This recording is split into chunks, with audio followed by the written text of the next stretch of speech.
Malaysia airlines की flight 370, एक ऐसा नाम जो आज भी एक अनसुलझी पहेली है। आखिर हुआ क्या था उस विमान का? आज हम सबूतों की उस कड़ी को जोड़ेंगे जिसने इस पूरे केस की दिशा ही बदल दी। चलिए एक एक करके इन सुरागों को देखते हैं। तो 508 दिन, सोचिए, लगभग 1.5 साल तक कुछ भी नहीं, बस सन्नाटा। दुनिया भर की एजेंसियां ढूंढ रही थी लेकिन कोई सुराग नहीं। और फिर अचानक समंदर ने एक राज उगला।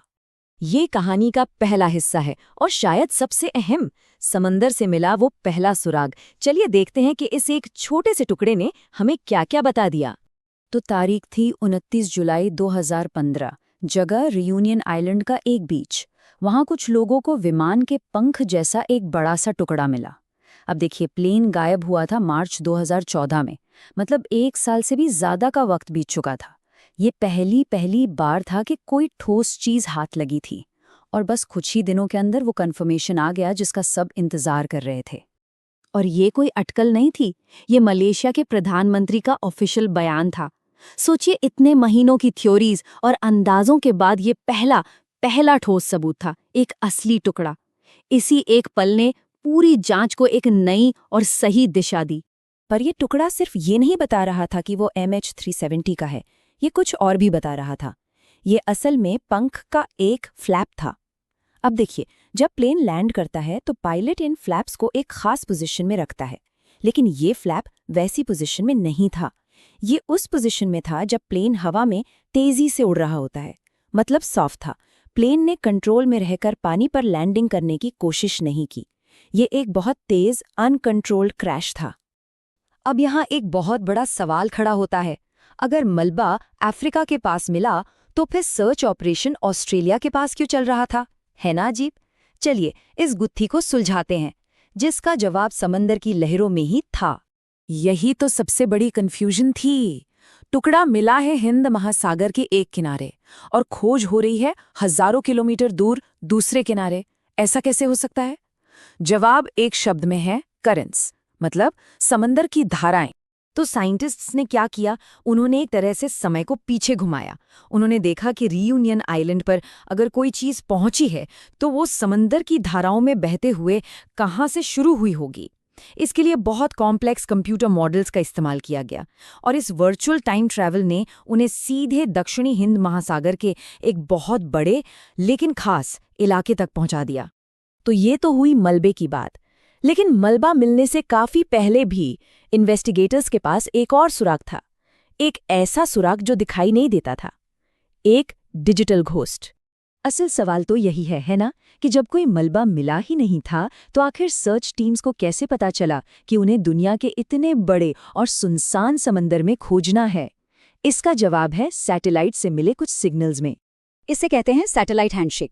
होता क्या है कि प्लेन का सिस्टम हर घंटे ऑटोमेटिकली एक सैटेलाइट से कनेक्ट करता है, बस ये कंफर्म करने के लिए कि हाँ, कनेक्शन बना हुआ है।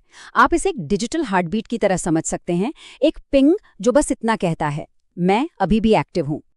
और MH370 ने ऐसे कितने हैंडशेक भेजे? 7। रडार से गायब होने के बाद 7 बार। इसका मतलब साफ था, विमान कई घंटों तक हवा में था और इन्हीं 7 पिंग्स ने बिना लोकेशन बताए भी सर्च एरिया को दक्षिणी हिंद महासागर तक सीमित कर दिया। अब इन 7 सिग्नल्स में से भी जो बिल्कुल आखिर में मिले वो सबसे ज्यादा राज खोलते हैं। वो हमें प्लेन के आखिरी पलों के बहुत करीब ले जाते हैं। तो देखिए टाइमलाइन। सुबह 8:11 पर आखिरी नॉर्मल हैंडशेक आता है, सब ठीक।